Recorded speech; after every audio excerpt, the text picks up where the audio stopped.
Hello student, good morning. You are welcome in chemistry class. My dear student, in previous lecture we had discussed about number of particles in primitive unit cell and non-primitive unit cell and number of types of primitive and non-primitive unit cell. My dear student, today we will discuss about the relationship between age length and radius of spherical particles in cubic system. My dear student, आज हम लोग इस lecture में as length, cubic system का as length और spherical particles का radius के बीच का रिलेशनशिप के बारे में हम लोग डिस्कस करेंगे. तो it is a very important class my dear student, because numericals are asked related with this topic. Okay, so let us start about relationship between age length and spherical particles radius. So first of all, headline: relationship between age length and radius of spherical particles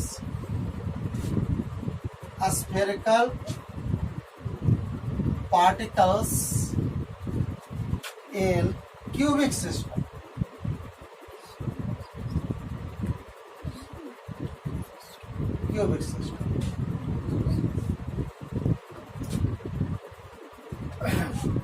One by one. First of all, for simple cubic system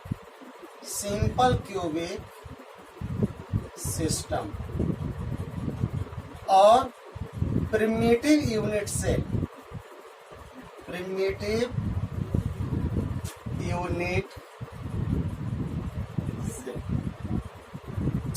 my dear student, हम लोग जानते हैं कि simple cubic system में number of particles कहाँ पे होते हैं? कॉर्नर पर होते हैं. ये सब आपको मालूम है कि सिंपल क्यूबिक सिस्टम में सिर्फ कॉर्नर पर होते हैं. तो चलिए सिर्फ उनको कॉर्नर पर पार्टिकल को डिस्कस यहाँ पर दिखाना है. तो सपोज डेट इस तरह का इस सिंपल क्यूबिक सिस्टम में बना रहा हूँ इस तरह से.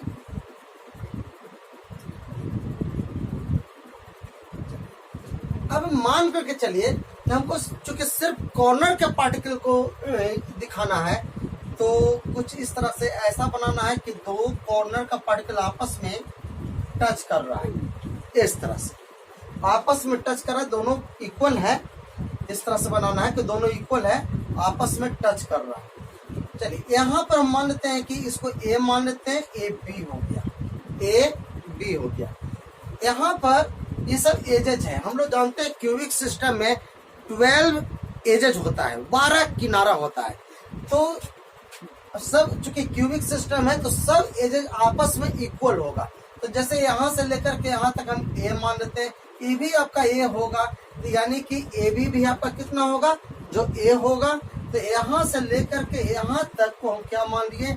ए मान लिए. तो A B equal to, let A B equal to A B को हम ए मान लिए. एज हो गया तो एज का लेंथ ए मान लिए. अब माय डियर स्टूडेंट, इसमें देखना है कि जो स्फेरिकल पार्टिकल है, तो जब स्फेरिकल पार्टिकल है तो ए से यहाँ तक का इसको हम कुछ मान लेते हैं. चलिए पॉइंट पी मान लिए.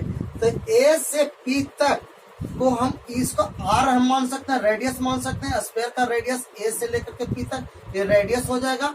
ठीक उसी तरह से बीपी क्या हो गया? इस स्फेयर का रेडियस हो जाएगा आर. फिर से समझिए, स्फेयर का पार्टिकल आर, ए से लेकर के पी पॉइंट तक आर हो जाएगा रेडियस.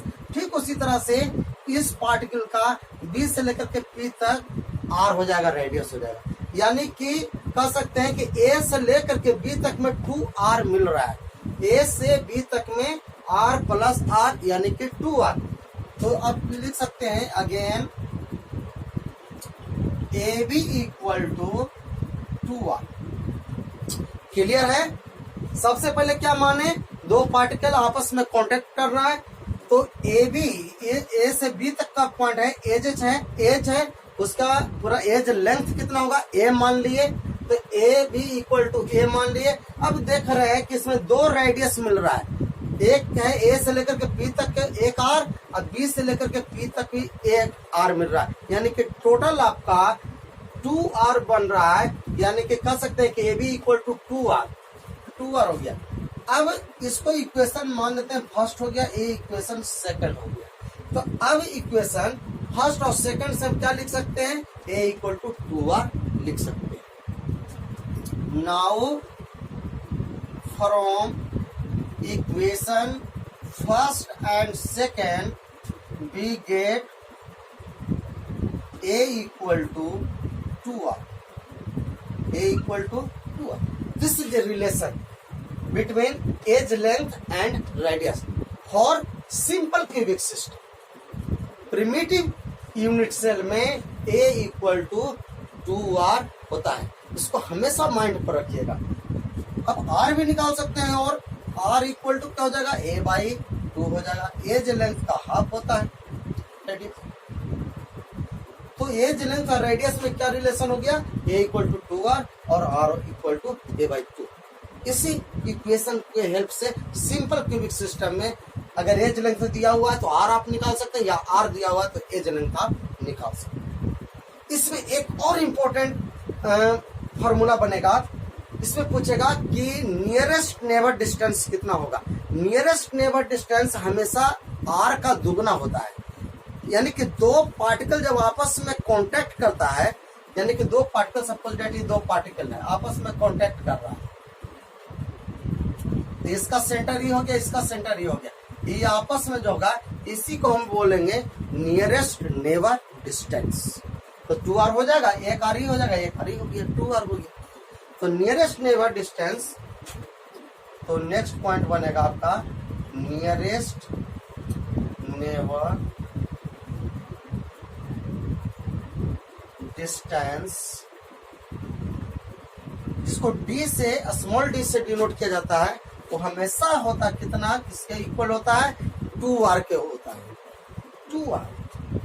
नियरेस्ट नेबर डिस्टेंस हमेशा 2r होता है, तो देयरफॉर d इक्वल टू जगह 2, r का वैल्यू यहां से आप निकला हुआ है, वैल्यू पुट कर सकते हैं। r का वैल्यू होता है a बाई 2, तो r का वैल्यू a बाई 2, तो 2 to कैंसिल हो गया, therefore d equal to a by a, 2 to cancel हो गया, a के इक्वल हो गया। तो nearest neighbour distance simple cubic system में किसके इक्वल होता है, डायरेक्ट एज लेंथ के इक्वल होता है, इसको याद रखिए। नियरेस्ट नेबर डिस्टेंस हमेशा एज लेंथ के इक्वल। क्लियर? तो ये हो गया आपका simple cubic system. Now let us discuss about BCC. BCC में देखते हैं कि उसका एज लेंथ और रेडियस में क्या रिलेशन आता है। तो अब हम लोग स्टार्ट करते हैं किसके लिए, बीसीसी के लिए।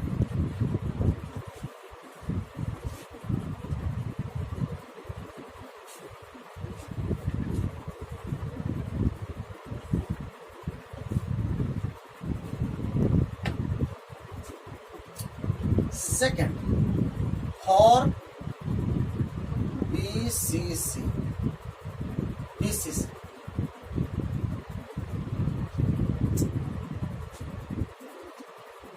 तो बीसीसी के लिए माय डियर स्टूडेंट, हम लोग जानते हैं कि बीसीसी में एक पार्टिकल कहां पर रहता है, इनसाइड द बॉडी रहता है। कॉर्नर के अलावे, कॉर्नर पर तो रहेगा, इस सारा क्लियर किया हुआ है, तो कॉर्नर पर तो रहेगा ही, और एक पार्टिकल जो कि 100% उस यूनिट सेल में रहता है, इनसाइड द बॉडी, पूरे बॉडी के बीच में रहता है। चलिए फिगर बनाते हैं।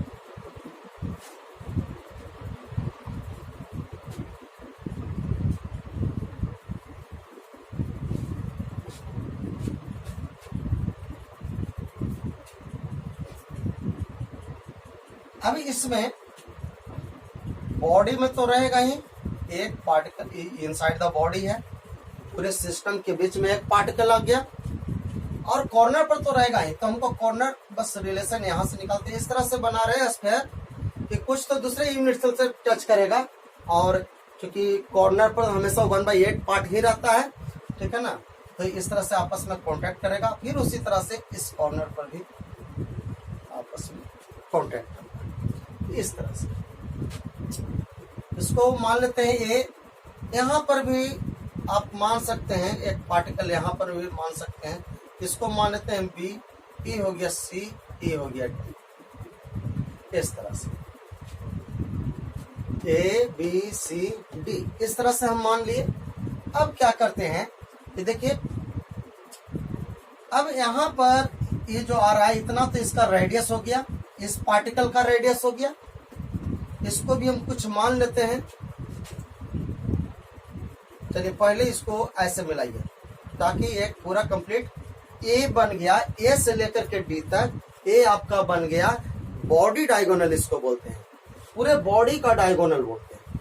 जैसे सपोज डेट ये आपका रूम है, इमेजिन कीजिए ये रूम में उस कॉर्नर से इस कॉर्नर तक जो मिलाएंगे इसको हम बोलेंगे बॉडी डायगोनल, क्योंकि पूरे बॉडी से होकर के क्रॉस कर रहा है, ये हो गया body diagonal.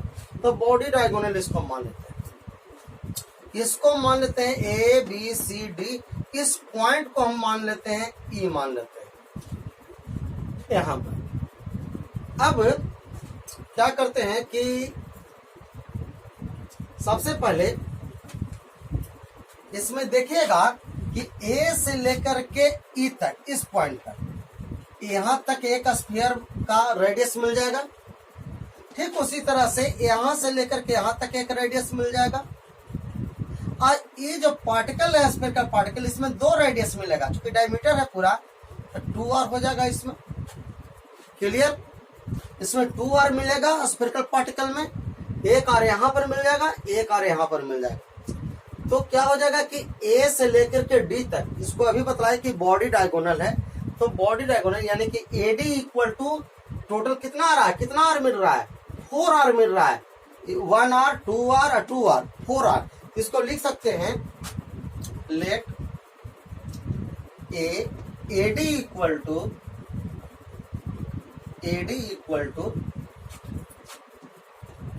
4r, AD equal to 4r, AD 4r हो गया। इसको इक्वेशन फर्स्ट मान लेते हैं। अगेन AD को अभी बतलाया कि बॉडी डायगोनल होता है, ये बॉडी डायगोनल है। तो बॉडी डायगोनल इक्वल टू हो जाएगा, इसको आप ऐसे लिख सकते हैं बॉडी डायगोनल। तो बॉडी डायगोनल इक्वल टू होता है, अब 10th क्लास के मेंसुरेशन में पढ़े होंगे कि यूनिट सेल का या क्यूबिक सिस्टम का जो बॉडी डायगोनल होता है वो √3a होता है, √3a होता है। तो ये आपका √3a के बराबर होता है। ये आपका किसके इक्वल होता है, √3a के इक्वल होता है। इसको इक्वेशन मान लीजिए। अब कितना का कंफ्यूजन हो गया होगा कि √3a कैसे हो गया, अब 10th में पढ़े होंगे और नहीं तो चलिए मैं फिर आपको यहाँ पर डिस्कस कर देता हूँ कि √3a कैसे होता है। इसके लिए आपको मैं इधर से बतला देता हूँ। देखिए कैसे √3a आया। इसके लिए ऐसा करते हैं कि यहाँ से एक मिलाइए इस तरह से। देखिए मैं प्रूफ करता हूँ कि √3a कैसे, A से C तक एक मिला दिए। अब इसको हम बोलते हैं फेस डायगोनल, A से लेकर के C तक। चूंकि प्रीवियस क्लास में मैं बतलाया था कि सब फेस होता है, ये फेस है, इधर फेस है, ये फेस है, 6 फेसेस होता है। तो ये फेस का डायगोनल हो गया AC आपका, इसको क्या बोलेंगे, फेस डायगोनल बोलेंगे। तो फेस डायगोनल AC,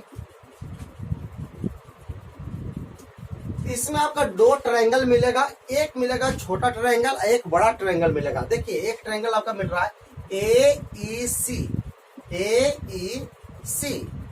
तो पहले हम ए ई सी में लेते हैं। इन ट्रायंगल ए ई सी, तो ए ई सी में क्या होता है, A C, A C equal to,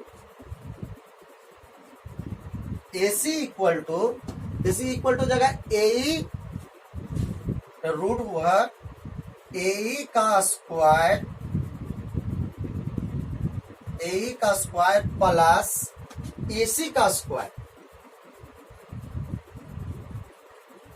A ई का स्क्वायर प्लस ए सी का square. Now A C equal to A E कितना होगा, तो चूंकि मान लिए हैं यहां से लेकर सभी एजेस ए है, ए बी ए है, ए बी है, सब क्यूबिक सिस्टम में इक्वल होता है। ए बी ए है, ए बी है, तो ए बी कितना हो जाएगा, ए बी आपका ए हो जाएगा, एज लेंथ मानते हैं तो ए हो जाएगा। तो ए ई के जगह पर हम क्या लिख सकते हैं, ए लिख सकते हैं, तो ए का स्क्वायर हो जाएगा प्लस ई सी कहां पर आ गया, ई सी कितना होगा, जो यहाँ पर यहाँ से लेकर के यहाँ तक ए है, तो ए भी आपका क्या होगा, जो यहाँ तक है ए, वही यहाँ से लेकर के यहाँ तक एज लेंथ को ए मान लिए, तो ई सी इक्वल टू हो जाएगा ए के स्क्वायर। कोई प्रॉब्लम, यहाँ से लेकर के यहाँ तक ए है, सभी ए के इक्वल है, तो ए भी क्या हो जाएगा, इसे ए होगा। तो कितना हो गया,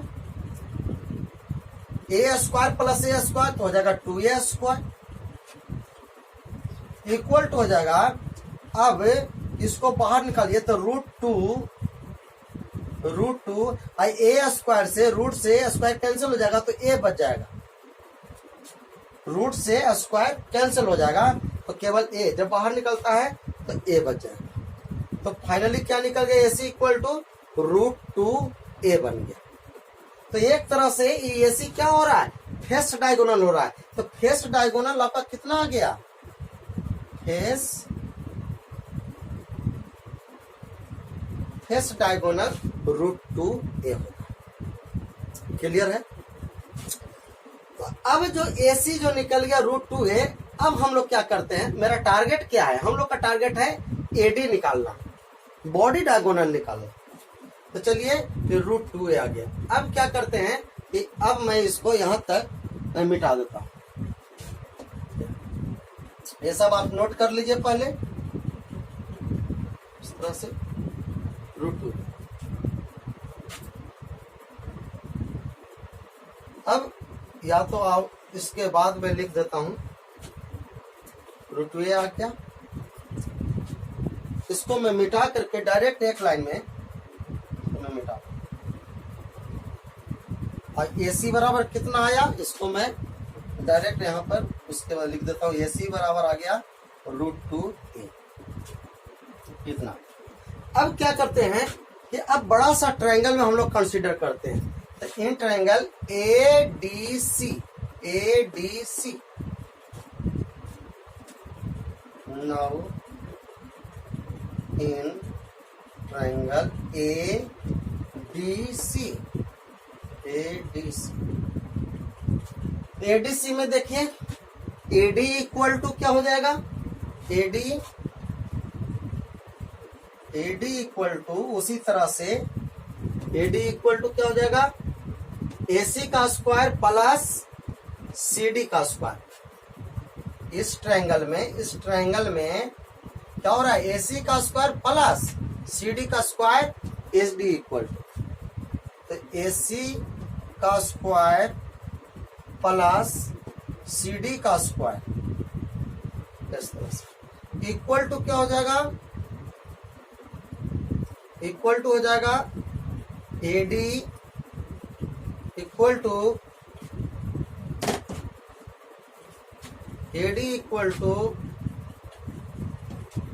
एसी कितना आ गया, एसी निकला हुआ है, फेस डायगोनल निकाल चुके हैं, एसी बराबर रूट 2a आता है। तो वैल्यू पुट कर दीजिए, एसी का वैल्यू हो जाएगा रूट 2a, तो रूट 2a का स्क्वायर प्लस सीडी आपका, इसको ये मान लेते हैं ए का स्क्वायर।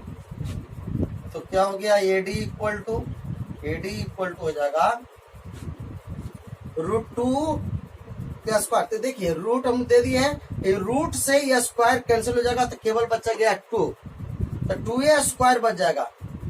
2 इस रूट से स्क्वायर से रूट कैंसिल हो जाएगा, समझिएगा।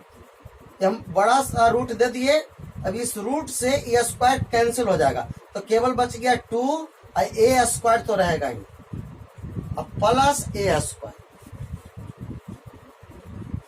क्या हो गया,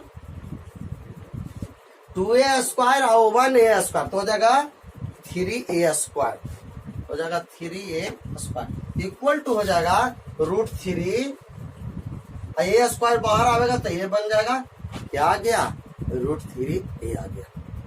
देखिए AD equal to √3a, AD equal to √3, यही मैं बतलाया था कि AD इक्वल टू √3a।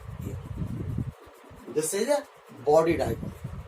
तो बॉडी डायगोनल का वैल्यू आ गया √3a आ गया। यहां तक चलिए नोट कीजिए, उसके बाद आगे का रिलेशन देखते हैं।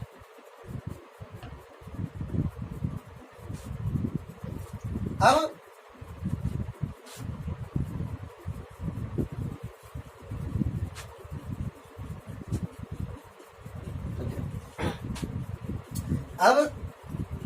क्लियर हो गया कि AD बराबर 4R तो था ही, AD इक्वल टू निकल चुका है √3a।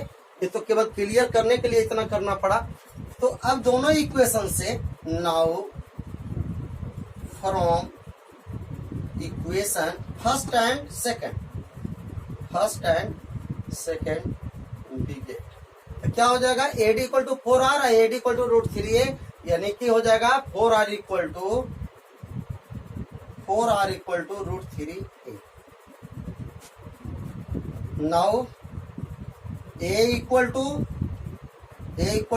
4R बाई √3, ये आ गया एज लेंथ और रेडियस में relation. a equal to 4 by √3 into r, a relation आ गया। और उसी तरह से r भी आप निकाल सकते हैं, r इक्वल टू हो जाएगा √3a बाई 4 हो जाएगा, √3a बाई 4, ये भी आप लिख सकते हैं। तो अगर एज लेंथ दिया हुआ है और क्वेश्चन दिया रहेगा कि बीसीसी में लेना है, तो बीसीसी में रेडियस या एज लेंथ का वैल्यू दिया हुआ है, रेडियस निकालना है, एज लेंथ दिया हुआ है, रेडियस निकालना है, ये तो कांस्टेंट हो गया, कोई प्रॉब्लम। तो आर भी निकल गया, एज लेंथ निकल गया। सिमिलरली नियरेस्ट नेबर डिस्टेंस, देखो नियरेस्ट नेबर डिस्टेंस क्या चीज डिनोट करते हैं, डी से। तो डी इक्वल टू क्या हो गया, 2r। Therefore D equal to 2r का वैल्यू कितना आ गया, r इक्वल टू आ गया √3a बाई 4, √3a बाई, यानी कि 2 2 जा 4 हो गया, यानी कि d इक्वल टू हो जाएगा √3a बाई 2। ये आ गया बीसीसी के लिए, बीसीसी। तो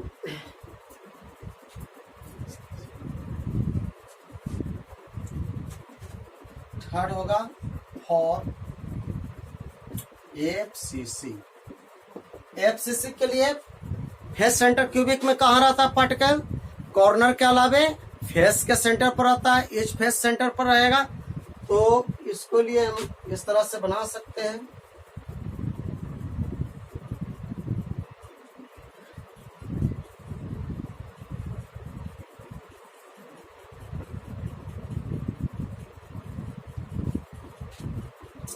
देखिए यहां पर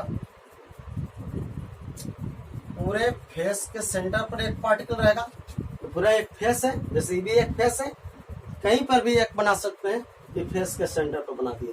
कॉर्नर पर तो रहेगा ही, चलिए कॉर्नर इससे टच कर रहा है, ये कॉर्नर इससे टच कर रहा है। अब इसको मान लेते हैं ए, इसको बी मान लेते हैं, इसको सी मान लेते हैं। चलिए उसी तरह से ये जो है इसको मिला दीजिए इस तरह से, डायगोनली मिला देते हैं। इसमें क्या हो जाएगा, इसमें एक आर हो गया इस स्फीयर का, इसमें 2r हो जाएगा, और फिर इस स्फीयर के लिए एक आर हो जाएगा। तो क्या हो गया कि ए से लेकर के सी तक ए सी इक्वल टू क्या हो जाएगा, 4r मिल रहा है, 2r 3r 4r, A C equal to क्या आ गया, 4r आ गया। इसको इक्वेशन मान लीजिए फर्स्ट मान लीजिए। Again AC equal to, AC को हम क्या मानेंगे, AC को मानेंगे फेस डायगोनल मानेंगे, फेस का डायगोनल है तो फेस डायगोनल, इसको क्या मानेंगे, फेस डायगोनल, फेस डायगोनल मानेंगे। तो face diagonal my dear student, face diagonal already हम लोग निकाल चुके हैं। इसका वैल्यू कितना आया था, इसके पहले बेसिस में पहले निकाले थे AC डायगोनल, जो कि आया था √2a। देखिएगा इसको, इसके ऊपर में जो इक्वेशन लिखे थे AC इक्वल टू √2a। तो अगेन AC इक्वल टू क्या है, √2a होता है। ये फेस डायगोनल होता है, √2a होता है। इसको इक्वेशन मान लीजिए सेकंड मान लीजिए। अब AC बराबर 4r है, AC बराबर √2a, इसको कह सकते हैं therefore from equation first and second we get, तो क्या हो जाएगा, 4r इक्वल टू हो जाएगा √2a होगा।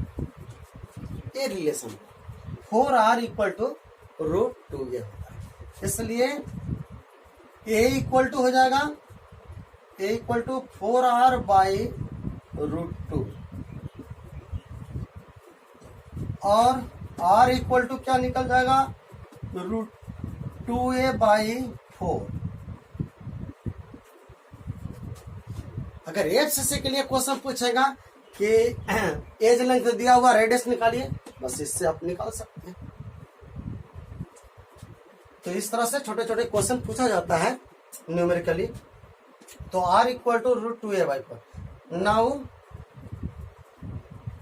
Nearest neighbour distance, nearest neighbour distance d equal to क्या हो जाएगा, 2r, यानी क्या हो जाएगा 2 equal to 2 into r equal to क्या हो जाएगा, √2a बाई 4। तो 2 2 जा 4 हो गया, इसलिए क्या निकल गया, d इक्वल टू क्या निकल गया, ये आ जाएगा 2 से 2 √2a बाई 2।